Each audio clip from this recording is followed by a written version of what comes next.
Now, we're going to circle back to being selfish, but this time with the context of the golden rule. So the golden rule states, do unto others as you would have them do unto you. The golden rule is a principle often, what people see in treating others as one would want to be treated. So if I like roses, I'm going to expect that somebody else likes roses too, right? It's a fundamental concept in ethics and morality, often expressed as that doing unto others as we would have them do unto us. Now, is this golden rule a selfish idea? Is the question. And let's start with you, Caroline. What do you think about that? Well, I think, thank you. I like starting with me. I think spiritually, it is you attract what you are, not what you want to be. So if you do unto others as would be done unto you, you're going to attract others like you. So whatever it is you want in your world, you need to be it.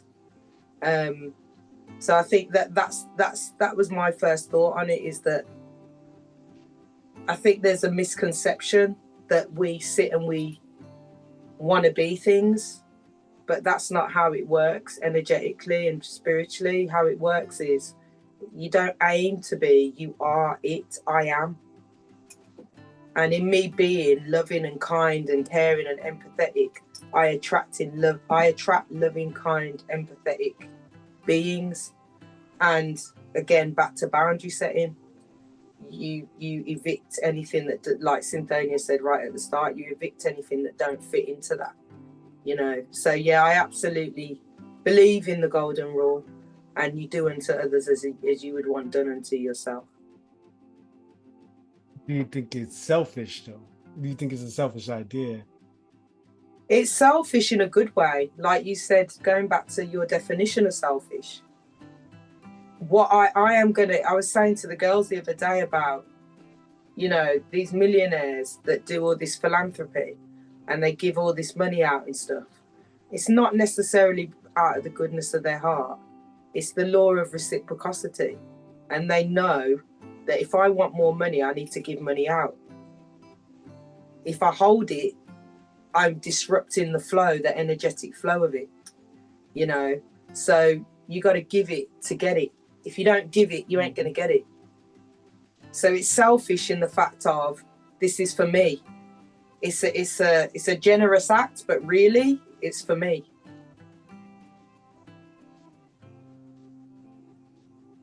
Yeah, so that's what I'm thinking about. It also is assumptions. It assumes that the other person likes what you like, or thinks that, what you're doing is something that they want done. Anybody else want to chime in on that? That you pulled the words right, slid them right off my tongue, because I was like, at first I was like, nah, but then when you said it slow, I'm like, hold up. And not in the contents of the actual, what I know selfish to me now, but in the way that it's used, the connotation that it has, yeah, actually, it is kind of actually selfish if you think about it. Because that's just like me telling Fayola, I understand that you Blue's mom, but you're raising him to be who you want him to be, and your expectations for him and what you feel is right. And you know what I'm saying? And it's kind of the same idea, because it's like, do unto others as you want done to you. And like you said, me and you are two different individuals. You could be somebody who likes flowers and hugs. Don't hug me. I'm not into that. You know what I'm saying?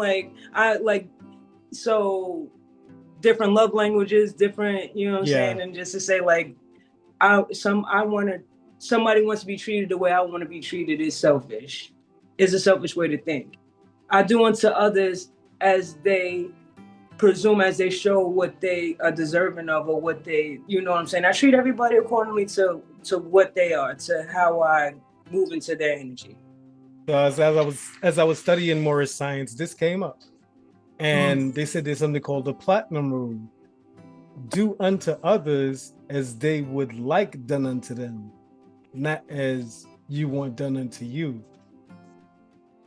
But I want to add though that what I see, I'm seeing the value underneath it rather than the actual act. So I'm looking at it from the perspective of, rather than I like flowers, so I'm going to give you flowers. Underneath that is, I like people to consider who I am. So I'm going to consider who you are. Does that make sense? So rather than give you flowers because I like flowers, I'm going to consider what you like and give you what you like. Yours is a reciprocity of respect and like mutual understanding and communication, like on a bigger, in that sense, you know, doing to others as you would want done to you. That's not selfish. And that, like, universal principles and laws, no, I don't. That part, no, I don't feel is selfish. I feel like that's respectful. That's like connected. That's love. When you give unto others those universal principles, I feel like that's love. But anything outside of that and other than that, I feel like is like I said, doing to others as they would want done to themselves. Yeah. What do you But think? that was a good point. That was a good point. Yeah, I think I agree with what Mom said, that like it's the values beneath what you're doing. It's like you do certain actions, like if I went and hugged Mom, I do that because I wanted to show her that I love her, rather than just because I wanted to give her a hug, if you know what I mean. So I think when you're doing it with the values underneath, then I think that's good. I think it is selfish. I do think it's a selfish thing to do, because it's about what you want like people to do to you. But I think I think it's very positive. I think, as Cynthonia was saying, you don't want to like impose your ideas onto other people, because I do I used to do philosophy for my A level, so the golden rule, I had to revise that. And I think sometimes, especially when you're looking at ethics, people kind of confuse actions with like being a good person, and they attribute being a good person with specific actions. And I think if you were to take that golden rule in a like more negative way of selfishness, then it'd be like, oh, I don't like when people like pull practical jokes, so I'm never going to pull a practical joke, and I'll judge you if you do the same thing. But I think when we look at selfishness in like the positive way of it being like self-love and like putting yourself first sometimes, then I think the golden rule is positive, because you're doing them underlying values where actually you don't want to be judged, so you're never going to judge. It's like, I think the difference is between the value and the actual specific actions. And I think if you go from the values point, the golden rule is good. But I think it is I would say that it is fundamentally selfish. Now I want to hear what Adriana has to say to land the plane with this. You marinated, right? Yeah. So there's another layer of complexity to the whole concept, in my opinion, especially based on what Omae just said. Like, there's another layer of possible negativity when you think about the fact of a lot of people who operate under the golden rule, right? But they don't actually believe it. Like, say they're in a place of turmoil in their life. Like, I'm thinking about my personal experience where there were a lot of times where I would present myself as this or that, but inside I would feel differently. Like, I know that this isn't something that I'm really vibing with. I'm just doing it to fit in, and that would bring on, negative energy. It's like that law of attraction. Like, you are attracting what you're actually presenting, not what you think. So yes, it's selfish either way. Like, it's selfish with assumption of what you think could possibly be, and yes, it is selfish when you're trying to put good into the world. I think it's definitely a delicate balance, but it starts with authenticity. It starts with being 100% yourself to start with, as opposed to starting on, I should say, on shaky ground. It's an interesting concept. It's definitely a lot of people who could stand to reevaluate how they act on the golden rule, shall we say. True indeed. True indeed. Can I add to that I think it's so right what you said about the authenticity and the intention. Because again, you will see, like, let's take the example of what Cynthonia said about not liking hugs. That some people will accept a hug off certain people because they know that that person's intention is good and that that person is acting authentically, in authenticity. It's not a performative act. They're giving you a hug because they really love you and they want to give you that from a loving place. So sometimes it's all goes back to authenticity and intention. You know, deep, because I have to be honest, like I'm not as well studied as my daughter. So Omae blew my mind a bit with all of that. I was sitting here trying to figure out what's she saying. Hold on a minute. and it's a great question, Am I, because you can really attack it from different angles and perspective. I was gonna say, yeah, we do this. That's why I really liked philosophy, because in ethics, like one of the two main branches is like consequential or intentions. If you're gonna do something because of the outcome, the expected outcome. So if you're gonna what example would I use? I don't know, hug someone to make them feel better, or if you're doing it out of the intention. And I think after doing it, I'll always go from the intention standpoint, and then I think that brings up a bunch of problems, because then people are like, oh, you can never know someone's intentions, and the legal system is obviously set up that it's consequential, but someone can do the exact same action. We do this idea of moral luck, where someone runs a red light and nothing happens, and someone else runs a red light, kills a child, they're going to prison now, and it's like they did the exact same thing. So sometimes it's hard when you're applying it to like larger scales universally, but I think intentions definitely is like the main, like the basis of everything. When you're treating someone, like you can do the same action, but if your intentions are negative, you're just doing it for a certain outcome. Like when your intentions are positive, it doesn't really matter what the outcome is, you're doing it for yourself, and it's about like who you are and like developing yourself. So that makes me think of something. Go ahead, because I'm gonna stick a pin with my thought. Okay, I was just gonna say, and that whole thing about you don't know what the intention is, that's irrelevant. That's the 3D, and that's the mind. The spiritual and the truth. Intention is the truth. It doesn't matter what, that's a very kind of Western way of looking at things, that analytical mind thing, the brain and going, well, we can't prove their intention. It doesn't matter whether you can prove it or not. Intention is intention. It is what it is. If you move in love, you're moving in love, regardless of other people's perspective on your intention. Intention is truth. It's undeniable. Sorry to add that. Yeah, undeniable for sure. You know what Omae said about giving, right? From an authentic place and being intentional made me think about, and maybe this will be a future conversation that we have about male, female, battle of the sexes, but it goes into giving compliments to women. Oftentimes, depending on who's given the compliment, is determined how it's received, right? Mm-hmm. So if I'm an unattractive guy, I'm out of shape, I'm smelly, but I'm authentic in my compliment, the way that that's received is not the same as somebody that's 6'2", sharp, trim. And that just came up out of something that Omae said, and I was like, you know what? This could be a whole other topic. And just as dense as this, because the topic of self is nothing to play with. It's very layered.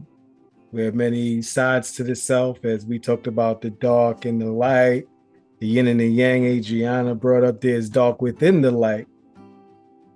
Self is where we return to when we go on that long journey of life.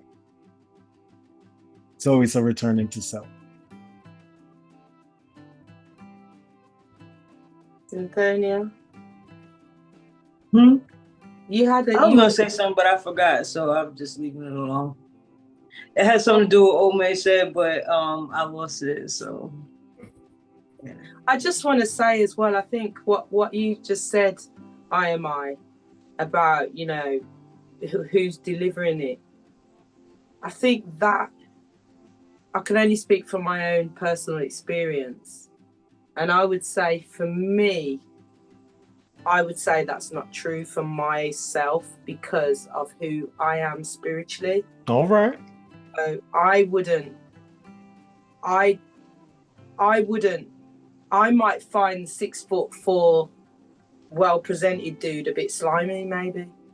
If you can feel the intention, sometimes because me and Omae had this conversation the other day that the people that I often can form friendships with, people don't expect me to, because I think people expect me from the outer perspective to be more shallow than I actually am. And some of the friendships that I had in work and stuff, no one expected me and that person to be so close, and for them to disclose things, for us to have this deeper friendship, because they wouldn't put the two of us together, but we connect on an internal level. So, for me as an empath, and I think it is about sometimes, because as you said, I've been not smelly, but I have been fat. I have been fat. I have been like Adriana. I've had weight issues before. I was buck teeth as a teenager. If you saw pictures of me as a teenager, you probably wouldn't recognize me. I wasn't like my daughters who've never gone through a rough patch. I went through a rough patch, mate. Like I have transformed. I've been like a swan, and I've grown into myself. So I feel like I empathize with the underdogs or the people that are ignored. And I've seen how people have treated me differently when I'm overweight, and how they treated me when I lose weight. That makes sense. So I guess what I'm really getting at is outward appearance for sure, and how that's received. And maybe I'm thinking about people who were just not just super attractive. They could be mildly attractive, but they've never really, I guess it is within that shallow context. I was just about to say. Go ahead. You saying something, Adriana? Go ahead. What I was saying, what I wanted to say, what I forgot initially, and it ties in, like you were saying, Sister Caroline, about like the intention doesn't matter, right? Like it because it is its own self. If somebody gives, if a rich person donates, get a tax write-off, they're doing it for whatever purposes, but if they give it to this homeless organization and they benefit from it, whatever their intentions was or whatever they're getting back, it doesn't matter to those poor people who are about to get this food. They're about to get the food, right? Do you have people, like what you guys are saying with the whole, like, a good looking person or a fat smelly person? It's the individual who is receiving the compliment. It doesn't, like, that's what it all boils down to every single time. Because I know some beautiful, pretty women. I've been in relationships with people who've been like, how? So, like, and really, it's just real talk. Like, but they're really, really gorgeous, beautiful women, men who would take a compliment from somebody fat, sweaty, because they can feel that energy and they're on that same energy. They have that whether how they look or it's not, they have that same or similar energy. It's a good energy. Like it's a thing. Like, so you have a beautiful, pretty woman that you would see talking to this fat person, and the person's just talking and they're just being nice, just listening and saying thank you. Somebody come up and think they're a hot shot or whatever and they're trying to spit game. That same person might just and keep it moving. And I've seen in reverse. Not so good looking people get compliments from somebody who's not so, and they want to shit on them. That's a self they have issues within themselves, so they have to feel bigger, so that they need the compliment from somebody that they feel is higher or better or good, more good looking than them. But it all boils down to the person receiving the compliment, really. In truth, it's an energy thing. It's an energy thing. It goes anyway. Me 100%, personally, I do 100%. not care. I don't need no compliment from nobody. Like if I'm saying hi to somebody or whatever, and you don't take it, if you don't feel like, oh, you're not for me. It's not that's your issue. I gave the compliment out there, and I'm keeping it moving. That's on you. You're shallow. It's not my issue. I'm good. And I think that's the issue. We gotta start. Who cares? That's the issue. You feel what I'm saying? Like, that's just how I look at it. But like you said, it don't matter about intention. It's the act and the person receiving it, how they feel about it. Because people do things all the time acting like they're doing it from a good heart or a good place, but it's for whatever their own reason is. Me personally, as long as you're not hurting nobody and it doesn't come back to hurt nobody, if you give somebody $100,000 and you getting a tax write-off for it, that person need it, whatever. You still gave. You know what I'm saying? That's my perspective on it. I don't know how right it is, but it works for me. Yeah, I want to add something. Sorry, did you want to speak, Omae? Oh yeah, I'll get right into ethics now, because I think that, like, that's how I was saying, that there's like the difference between like universal and individual morality, because I think intention does really matter, because it's like when you're looking individually, like when you want to, there's a concept that we do which is called eudaimonia, and it's like human flourishing, and it's that you want to constantly become, which ties in with self-love quite well, constantly become a better person, and it doesn't really have an end. You just want to constantly keep developing yourself. And I think intentions are so important when it's individual morality, because it's like you're actually doing things out of the goodness of your heart. You're actually deciding, I'm going to give something to someone, or I'm going to say that compliment, and it's actually coming from yourself. But then, as you said, when we're talking about someone donating to charity, it, like, when you look universally, they've still donated to charity. So it's that conflicting thing. But I think individually intentions matter a lot. When we're looking at the wider world, they matter a bit less, because obviously that money donated is going to help people's lives and all these things. But then if it's not their intention, they haven't grown. If their intention wasn't to help people, they're not any better. If they didn't have any money, then they wouldn't be doing that. If someone's just a generous person, they could have £5 and see someone and go, I'm going to give them £1 of my money.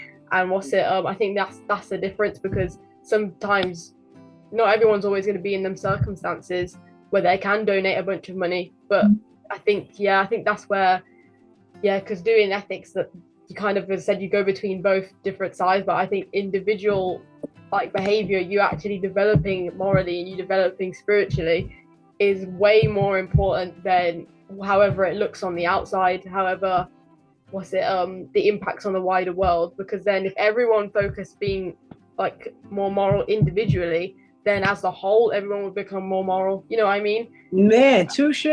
Two to the shade. Yeah. Two to the shade. You got it. I digress. Go ahead, Sister Caroline. You did a thing. Mommy is proud right now. I got an ethics nerd just now. I'm gonna do the Caribbean licks. Go on, girl. Oh man, I want a shirt. I want a shirt that says intentions matter. Yo, true. That was so beautifully said, like so eloquently. Like very good. You made your point very, very well, and I agree 100%. Individually, and you, all right. I want to say that I think it goes. You've opened up a can of worms here, IMI, because I think it goes into that programming as well about what this society, the societies we live in, and your society is different to our society, but we're heavily influenced by your society, and equally the other way, because UK and America are very tightly intertwined in lots of ways. But it is that whole thing about this outward look and perception, because I've had conversations with people before, you know, men that would be deemed to be really physically attractive or whatever, that say, people think I'm like this and I'm nothing like that. They think I'm a player. They think I'm going to, you know, take advantage, and I'm not that way inclined.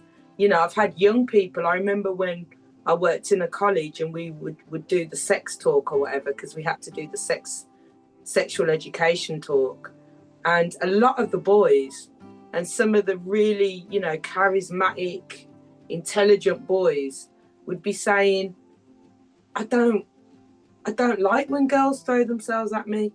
You know, there's this whole perception that I'm going to like that. I'm actually very shy and I'm not sexually active and I don't do that stuff. But there's a perception of me that I am.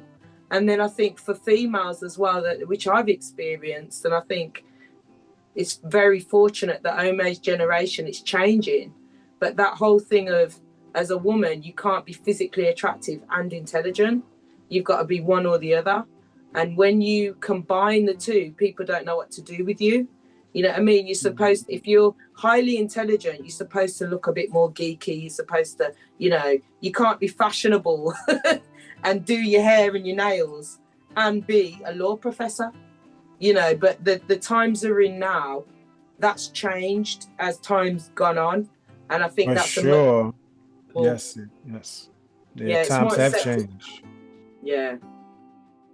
Because I've always battled with being that perception of, in some circles, a black bimbo, because I've got long hair and I like to dress and da. So I can't have intelligence, and I definitely can't be well educated.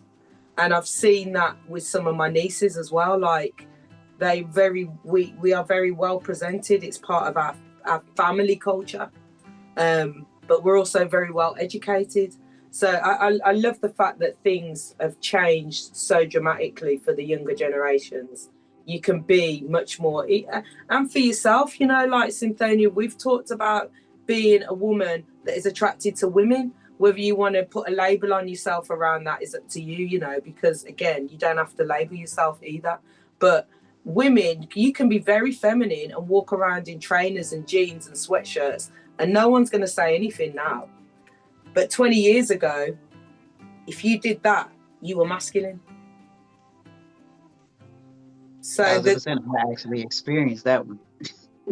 Like, I don't like women, but I just like to dress like TLC. Like, leave me alone. I grew up in the 90s. It's a funny thing, the human perspective and mentality. It's all about mentality, not optics. It's definitely mentality.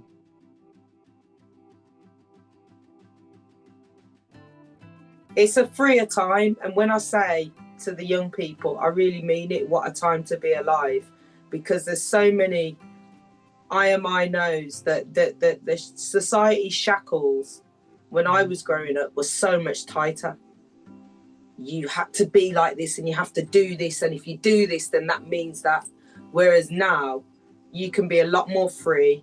CEOs are walking around in jeans and trainers. You know, you couldn't be a CEO in 1990 and walk around in jeans and trainers. Unconventional. Very unconventional. Yeah. Usually they're the most brilliant, truthfully, because they have that freedom to be themselves as opposed to being stuffy. It's just easier to be yourself no matter what that looks like, whether it's in a suit or whether it's in baggy jeans. It's easier to be yourself. You can have a tattoo on your neck. It's a beautiful thing. Yeah, you couldn't. You're crazy. Do you think you could have tattoos when I was growing up and think you're going to get a good job? You would be told, no, you're not allowed to do that, and especially not where you can see it. If you're going to do it, you better hide it. But now, oh, sorry, carry on. Oh, I was going to say also, I think that's one of the good things about social media is that, like, I've been, like, you see so many different representations of people, and even, like, who I am can get validated from looking at other people, because obviously before, like, it would be very, like, restricted to where you are, but now I can like go on Instagram and see people's lives, like living in different countries and different cultures and things like that. And I end up seeing people like me, like because mom always mocked me because I listen to K-pop. And if I go on Instagram and I see a bunch of other black people who also listen to K-pop, I'm like, oh, I'm the same. And that's quite nice, and it empowers you to be who you are. And even what you were saying with the tattoos, what was it? One was saying about the tattoos. Also, there's one girl that I follow, and she seems really nice, and she's got full-on head-to-toe tattoos. They're symmetrical. They're on her head and everything. She was bold. They're all over her, symmetrical. And it's like, I would have never seen that. Like where I live, no one's going to be walking around like that. But you get to experience like the whole world, and it definitely helps you kind of be solidified in who you are, because you're like, oh, well, that person's the same as me and they're having a good time. Why can't I just do the same thing? So yeah, that's the good part of social media, I think. But I do want to say it's good, but it's very, you gotta be strong-minded, or stay balanced to not let it tip. To be an affirmation and being like, oh yeah, you already know who you are, and then when you go and you see, it's just validation, as opposed to you needing it as, you know what I'm saying, to move, or to let it start building or forming identities. Because then you can go from, yeah, see, I know this is me, to, well, why can't I do that? Well, maybe this is, and then you ease this slippery slope. So you just have to also, this is just true. This is mine, because the internet is a slippery slope, as good and as bad, but you have to be disciplined enough to, you know what I'm saying, have that balance. Yeah, I had a friend, I won't go into it too deeply, but literally what happened to her, she went all of her school life without a phone or anything. She got a phone, and then she got social media, and her personality completely changed because she didn't really know who she was. And she just adopted all these things that she found online and decided that's how she was going to be. And that obviously resulted in us not being friends anymore, because she wasn't being her authentic self. So going back to that, and I was like, I liked who you were before when you were normal. Now you're not, I don't know who you are. And yeah, I think, as you said, it can definitely be a slippery slope, because then you can start not liking who you are and trying to assimilate and be like people that you like online, and then just completely change your personality. True talk. Yeah, we went into overtime today. Yeah, man, boys, makes it quicker, wasn't it? Oh yeah.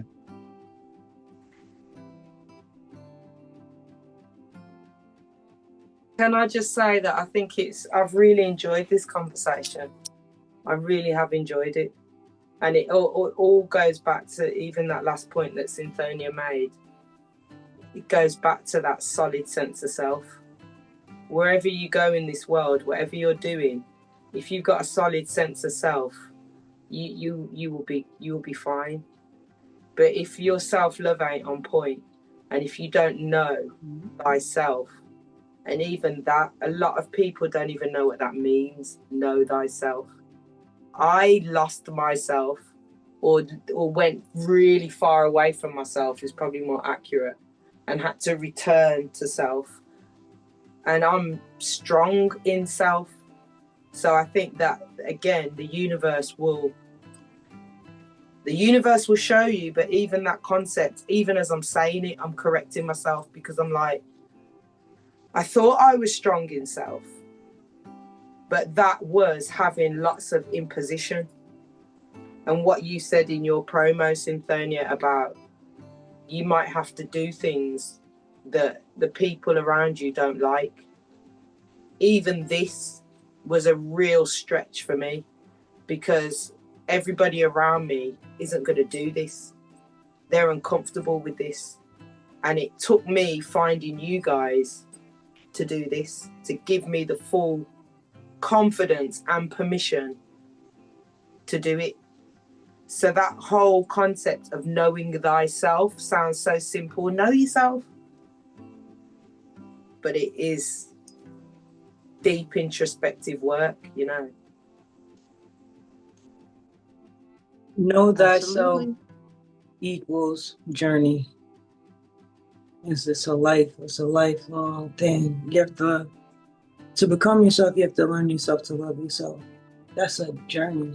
It's a journey because every day you evolve, every day you shed, you learn. So when people used to say, when I used to read and I used to hear like, love the journey, fall in love with the journey, fall in love with the process, fall in love with the process. Like, it just meant words to me. Like, I just couldn't understand, like, what the heck is falling in love with them? Like, what?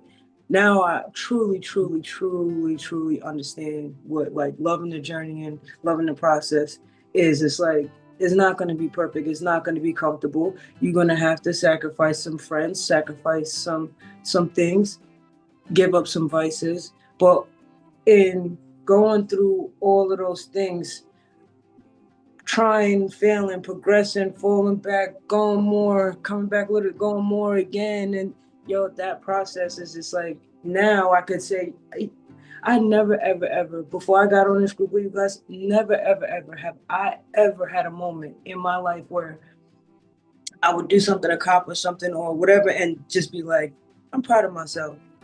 In the last like 3 months, I think I said I'm proud of myself like maybe like 10 times. Like in just like thank you. And just in like Yes. like elevating, just even in the last thing, like when I lost my wallet and I had that feeling of calm, and I was just like, I'm really proud of myself because I know like a little while ago I would have been like stressed out, aggravated, had an attitude, this and the third. Like, so when I say journey, lifelong, like some things you're gonna get, right? Some things, some vices you're finally gonna get under your control, and you're gonna be like, yes, you're gonna be able to move forward with a progression, with a little bit faster. But there's always going to be things that you have to learn from, grow from, experience, hurt from. Those things that you understand that you have to come into, and you go through them, and now you could meditate in it, and you could be present in it to learn a lesson, because it's never a loss if you learn a lesson. That's the journey. That's the journey, and that's self-love. That's dope. That's all I gotta say. Smashed it at the end. Cynthonia just put a lid on that thing like boom. That's how you end this conversation. Yeah. Yep. Indeed. Wonderful conversation. Super enlightening and very important. Oh yeah. Yeah, I got to talk about ethics, so I'm very glad. One of my favorite topics I got to talk about, so I had a great time. Thanks for being with us. Thanks for having me. Thanks for coming on, man. Hopefully you'll be more often. Congratulations on being an adult. Yeah, I know. Territory. I do want to just say, just to close it in, is that Omae is a reflection of those around her, and I've always called her friendship group the Geek Squad, and they would actually compete in terms of getting the highest grades, and they are super sweet girls that she's known, a lot of them, since she was 7. And I've said to her as well, that isn't usual that girl groups stick together that long. Girls usually kind of break up and make new friends. And so for one set of friends to stay together for 7 years, no, since the age of 7, sorry, so for 11 years, is the reflection of what we're doing as well. When you find your tribe, as they say, it's iron sharpening iron, and that's why this conversation is so fulfilling, and why I love this podcast, and why I love this group of people, because it's always a challenge, and there's been quite a few moments during this conversation where I've I cried. I felt really emotional, and I wanted to cry, because it's the connection, and that connection is truth, it's sincerity, and it's courage, because it does take courage to share your truth. So it's a beautiful thing, very beautiful thing, and I'm so grateful that you embrace my child, and that she can come and sharpen her sword with you guys. More like shopping ours. What are we talking about? Yeah, I was gonna say, what are you talking about? I've learned so much today, and I've gained a lot more inspiration and clarity on how good we're gonna be in the future because of people like your daughter. Thank Yeah. God for you. I was a little concerned. This is why I say this is divine, because I think it's as we've expressed in different ways, we wouldn't necessarily, it's took a divine intervention to bring us together and to keep it going, because I wouldn't have seen this for myself a year ago at all, and now we're 8 shows in, and it's out there for the world. We're not sitting and having conversations in someone's lounge and nobody hears it. We've got the courage to put it out there, and I do feel intensely proud of it. I really do, because I think doesn't matter how many people see it, if 1 or 2 minds are influenced, it's worth it.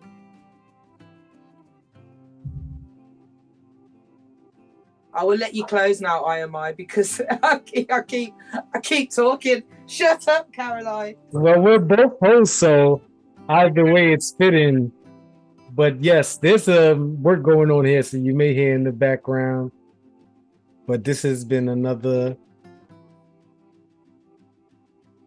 topic that is very dense, as was the last one. And with the Well-Beings podcast, you can expect nothing less.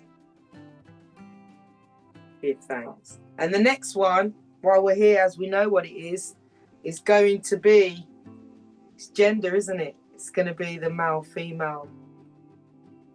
We're doing the male-female next. I like that. I like that. We're doing the elder parents, hosted by Am Adriana T and Cynthonia. That's September. So we got some good stuff in the pipeline. Exciting. Yes, indeed.